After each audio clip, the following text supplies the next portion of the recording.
बिस्मिल्लाहिर्रहमानिर्रहीम। दादू दुनिया बावरी चाम को कहे राम, दुम मरोड़े बैल की निकाले अपना काम। ਅਸੀਂ ਜ਼ਿਮੀਂਦਾਰ ਲੋਕ ਆਪਣਾ ਜਿਹੜਾ ਕੁਦਰਤੀ ਬੀਜ ਸੀ ਨਾ ਜੀ ਉਹ ਛੱਡ ਗਏ। ਛੱਡ ਕਿਉਂ ਗਏ ਜੀ? ਆ ਜੀ ਕੱਦ ਤਕਰੀਬਨ 14 ਫੁੱਟ ਤੇ 8 ਇੰਚ ਤੇ ਪੱਤਾ ਕਾਫੀ ਚੌੜਾ ਟਾਂਡਾ ਰਸ ਭਰਾ। ਇਸ ਗੱਲ ਤੇ ਇਹ ਬੀਜ ਹੈਗਾ ਜੀ, ਇਹ ਹੈ ਜੀ ਫੇਅਰ ਸੀਡ ਕਾਰਪੋਰੇਸ਼ਨ ਤੇ उत्ते लिखा मौसमी असरात फसल की देखभाल कंपनी के दायरा अख्तियार से बाहर होने की जिम्मेदारी खालस और गाँव तक महदूद है। वो जी मन ली ठीक है, लेकिन जो थैले च बी है वो तो है ना, ये काका कड्डी थोड़ा जहा बी कढ़। आ देखो जी इन्हों की मोहर भी लगी है, कढ़ थोड़ा जहा दाने। आ देखो, आ लो जी बिचों बी निकल डिया आ थैले चों। आ दाना उगण वाला, आ दाना उगण वाला, आ उगण वाला, आ उगण वाला। असी सिर्फ अफगोई तो मर जाने। ये 1700 का थैला दिता उन्होंने, तो आ मुतासरा बी है। अब्बल तो इन्हें उगना ही नहीं, उग पिया तो जनाब फिर इन्हें कद काठ नहीं करना।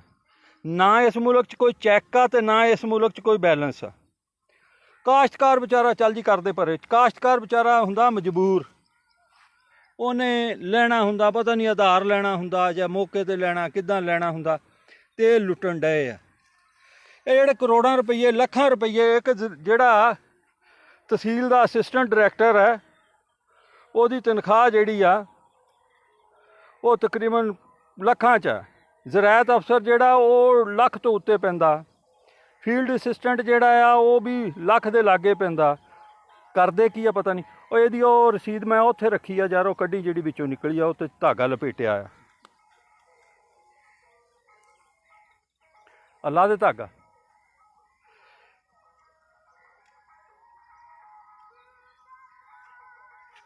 आ लो जी मैं दिखा लदा,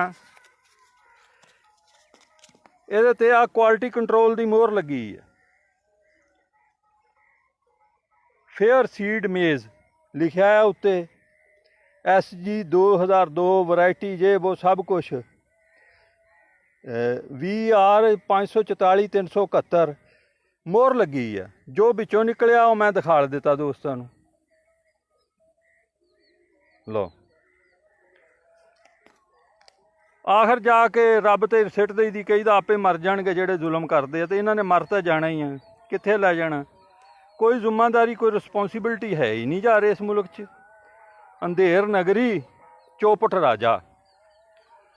मैं नहीं कहता पहले जेड़ा बहुत दुध दियां नहरां सी, तब्दीली भी कोई नहीं दिसी। काश्तकारी के हवाले ने तो कुछ नहीं दिसी। काश्तकार का तो अगे नालों ना गाल ही कुटिया आ।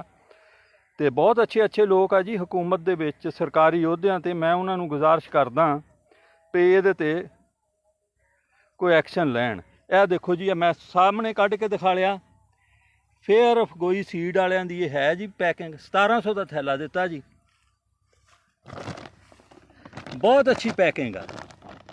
वो जिद्दां हुंदे ने टिप टाप आ नच्चण वालियां दी, उत्तों तो बिचों जदों मूँह धो लैण ते अल्लाह माफ़ करे 100 चीज़ आ जी। बाहर दा थैला बड़ा सोहना, बिच ओही आ खुसरा ही निकलिया बिचों।